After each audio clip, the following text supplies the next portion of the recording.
This is the Dover Download Podcast. My name is Christopher Parker, and for the past 25 years, I've had the pleasure of working with, learning from, and talking to a variety of volunteer, staff, and community members. This podcast explores conversations, activities, and a variety of policies and programs which exist here in Dover to improve the community in one way or another.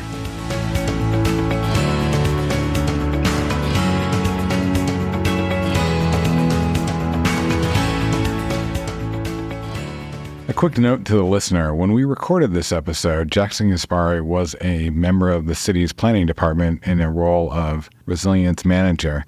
He has since left the employment of the city and now works for Community Power Coalition of New Hampshire. It's been a hot minute since we checked in with Dr. Gaspari, on the podcast here to talk about energy, sustainability, and resilience. Today, I'm going to chat with Jackson about the one-year anniversary of the city joining the Community Power Coalition. Actually, not joining, but rolling it out. We have been a member since the inception. But also, we're going to talk about the citywide resilience plan. Jackson, how are you today? I'm doing well, Chris. How about yourself? I'm doing well, thanks. So, am I correct? It's been about a year since we rolled out the community power opportunity to the general public? Yes, you're absolutely right. So the Community Power Program launched at the end of October in 2023. So by the time this episode airs, that should be about exactly a year since the enrollment occurred. And then folks were taking supply through the program beginning in November of that year. So can you remind the listener or any new listener what is Community Power and what is the program? Absolutely. So Community Power relies on the principles of pooled purchasing power, and it is an aggregation between communities across the state of New Hampshire that have joined together to work with a nonprofit agency, which is Community Power Coalition of New Hampshire, which is helping communities like Dover operate these individual programs that are providing customers with more options and really competitive electricity rates, and is giving community members a direct voice into what's happening on the electricity supply side of things. And just to simplify it for the listener, when you receive your electric bill, you are paying for transmission and supply. The transmission is still coming through Eversource's infrastructure. It's the supplier that's the part of your bill you would notice a different supplier. Yep, that's exactly right. So thanks for pointing that out, Chris. The Dover Community Power Program only affects, as you said, the supply portion of the bill. You still receive a bill from Eversource, and all of the other charges, which make up 50% or more of the cost, are directly related to Eversource-based activities, as they are the electric utility serving Dover. And Community Power itself, as you say, is a standalone entity. It's not the city. Our utility billing office, which focuses on water and sewer billing, is not providing any of the details. We're not doing the customer service. That's all done through Community Power.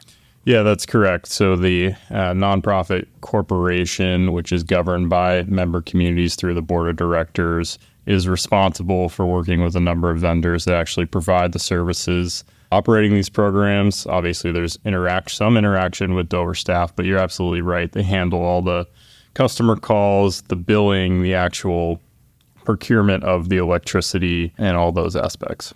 In the past, we've chatted about being part of the founding force behind Community Power. I was on the board, transitioned to you taking my spot. How many members are there now of the coalition, and what is the representative sample that is on board member? I recall that it's not one-to-one.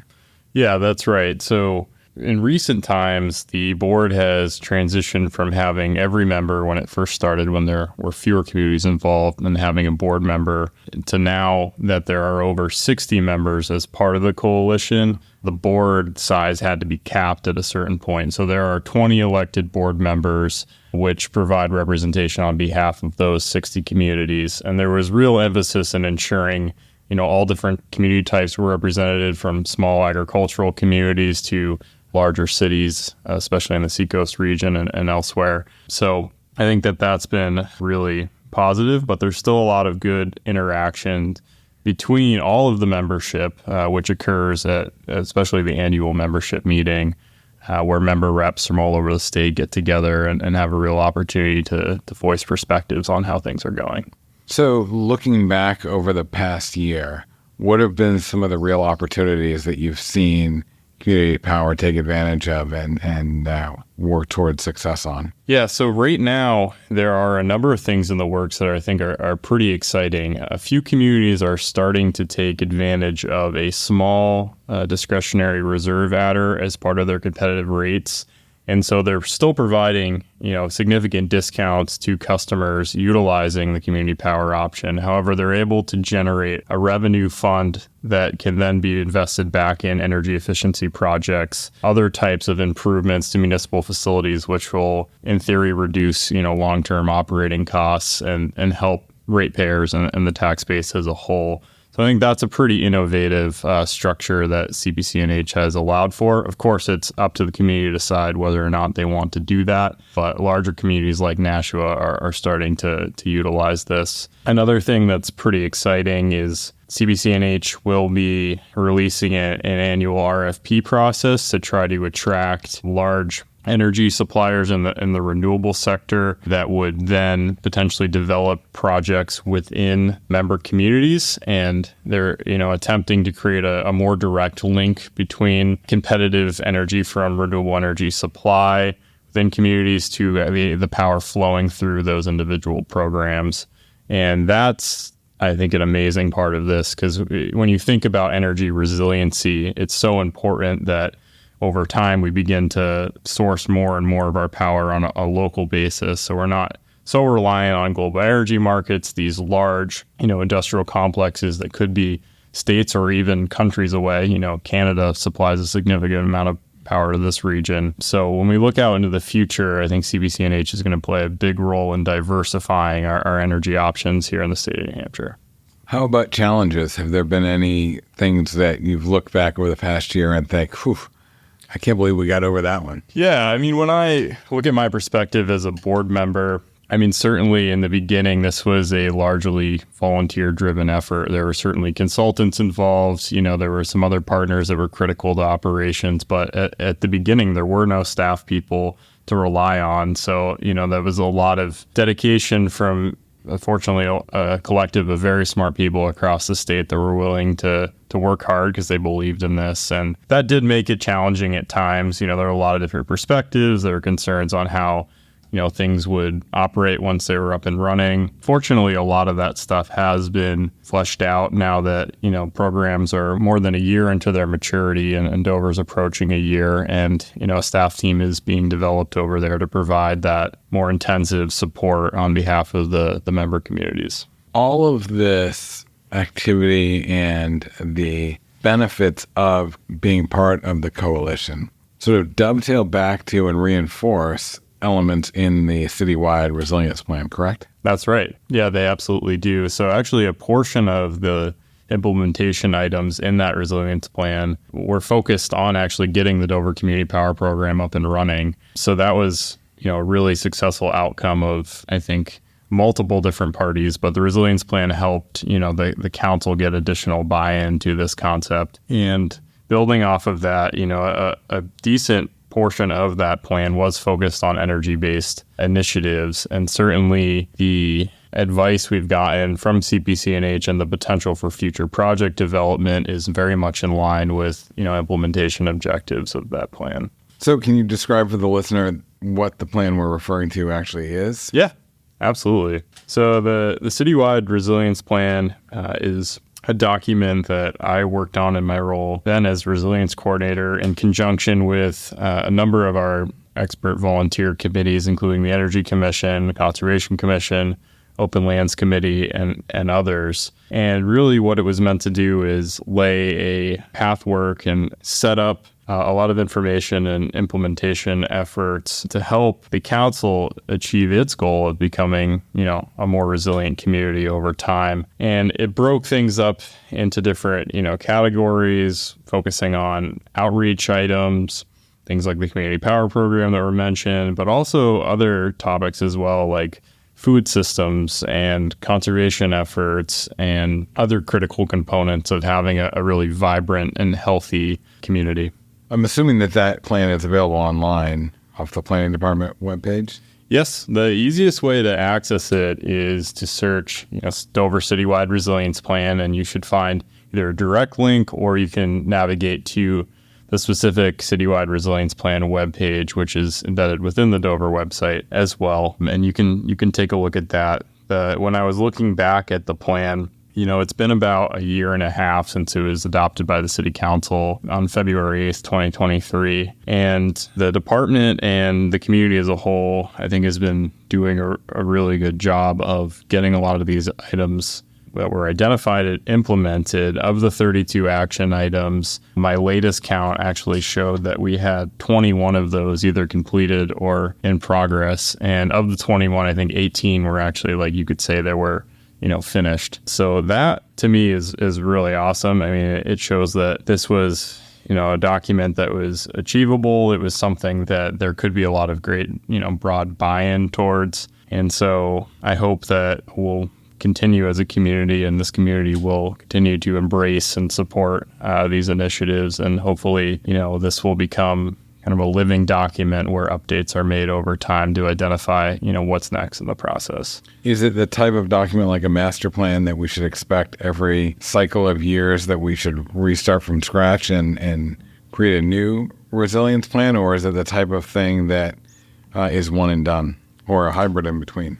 Yeah, thanks for bringing that up. I definitely don't think it's a one and done effort, or at least I wouldn't like it to be a one and done effort. I think it's something that can be built off of. I don't think this community needs to start from scratch necessarily. I mean, the document laid a lot of foundational information out there. However, especially with regards to action items, a lot of those are being completed now. So taking a look at what's next in the process, where should this community be going in terms of resiliency is going to be important within the next 5-year time frame. Are there, of the dozen or so elements that have not been addressed, are there ones that are underway or that maybe build upon the success of others that have been completed that we should be looking to next in line? Or is that less strategic than I'm thinking? Some of them, simply just due to, I think, staff constraints or focuses of the various committees and commissions haven't really been initiated at this point in time. So, those are opportunities in my mind to continue to expand this work and evolve it throughout the years. But you're right. I mean, there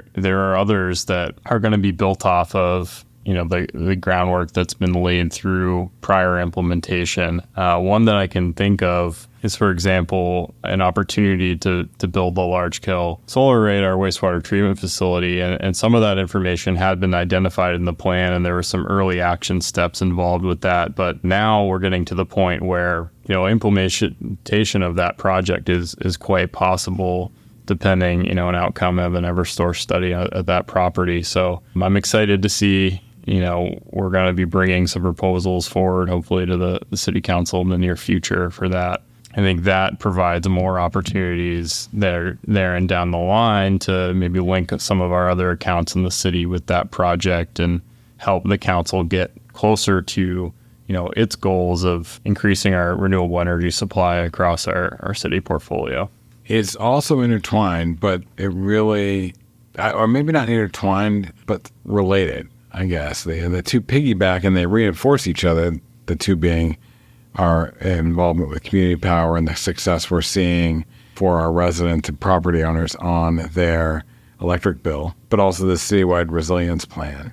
And I'm wondering how we can be successful, or how we can be acknowledging and celebrating these successes. Not in an ostentatious way or a look at me type way, but both accomplishments I think are worth noting and celebrating beyond you and I catching up here, because especially the citywide resilience plan, similar to being one of the first communities in the state to have a climate management master plan and some of the resource recognitions of the other master plan chapters. I don't know, and you probably do, more than maybe 2 or 3 other communities that might have a similar dedication to at least acknowledging that we need to be more resilient and understanding that the world is changing and we need to be part of that change. Yeah, you're absolutely right. And I think this municipality is, so focused on forward progress, which is an amazing thing that at times we can get stuck in, okay, what's the next project? What's the next thing that we can do here? Well, I hear I'm in that way all the time. And, it can be hard to press pause for a moment and actually be like, wow, we accomplished a lot with, both of these projects, and really take the time to celebrate and spread the word on that success. Well, I think at the very least, if people are interested in learning more, they could search out the web resources you mentioned earlier. And whether it's right now or in the near future, it's always good for people to, if they're got this interest, to monitor membership of the Energy Commission, the Conservation Commission, the Open Lands Committee. We're always looking for volunteers to get engaged in those and our other land use boards, which is really where a lot of this policy is going to matriculate through. Absolutely. Thanks for bringing that up. Yeah, I believe there are still openings, at least one alternate opening on the Energy Commission, one, I believe, on the Conservation Commission as well, and the Open Lands Committee is a little more flexible. So, yeah, Chris, you're absolutely right. Those are, great ways to get engaged with some of the decision-making that happens behind the scenes. So you mentioned the way that folks can find out about the resilience plan. How do they get more information about community power? Yeah, so there's a couple ways you can get more information. I would recommend folks go to the website URL, which is www.communitypowernh.gov/Dover. Certainly, we also have information on our city website related to the Dover Community Power Program also. And there is a general or web page where you can look up Community Power Coalition New Hampshire if you want to learn more about the organization as a whole, less focused on the specific programs, but it's got a lot of the history behind how things were started, talks a bit about some of the foundational documents and other information that folks may find interesting. And an added bonus, if they go to that website, is under the board membership, they can see your snazzy handlebar mustache picture. That's right. Yes, the handlebar mustache picture will forever be ingrained in some form or fashion on the internet, which I'm not necessarily unhappy about. Well, I appreciate you swinging by today and having this conversation, recapping the past year of success that you, the Energy Commission, and others have had promoting the city's need to be resilient and supporting those needs. Anything you want to leave us with? I just appreciate all the time I've had to share things on this podcast series. I think you and Mike Gillis have done an excellent job with it, and I just want to applaud you for this innovative outreach effort that I think folks like myself and many others have really enjoyed following along. I appreciate that. Have a great day. You too. Dover has a wealth of history in its over 400 years of existence. Coming up, Mike Gillis is going to share some of that history with us. This week, 100 years ago in 1924, the Dover School Board found itself in a familiar predicament. A newspaper article dated October 10, 1924, reports that school board matters are again halted due to the absence of Republican members, preventing the board from achieving a quorum and conducting official business. The article describes how Mayor Charles Waldron, serving as chairman of the school committee, called the meeting to order at 7:05 p.m. at City Hall. The board secretary, Mrs. Margaret M. Gorman, performed a roll call, revealing that while several members were present, not a single Republican member showed up. This absence was not an isolated incident. The article pointedly notes that this marked the third time that year Republican members had failed to attend school board meetings. Their non-appearance effectively paralyzed the board's ability to address pressing matters, including arranging the schedule for Dover's night school and selecting teachers for the night school program. The frustration is palpable in the article's tone, emphasizing that, quote, considerable business was on the agenda, yet the Republican members did not see fit to attend the meeting for some reason or another, unquote. This partisan divide highlights how, a century ago, local positions like school board seats were often filled through party-based elections, making them subject to political maneuvering. Today's readers might find this situation both familiar and foreign. While political gridlock remains a challenge in many areas of governance, it's worth noting how times have changed regarding local elections. In many communities today, including Dover, positions on the school board and city council are nonpartisan contests. Candidates are typically chosen through non-partisan municipal elections, aiming to focus on community needs rather than party allegiances. Thanks for listening to the Dover Download this week. If you like what you heard, subscribe through your favorite podcast aggregator. And if you have something you want to hear a topic on, let us know. Finally, this is just one of the many ways we share information about the city of Dover. You can subscribe to the Dover Download's email newsletter every week or other newsletters that we have by going to the City of Dover homepage, www.dover.nh.gov. Have a great week.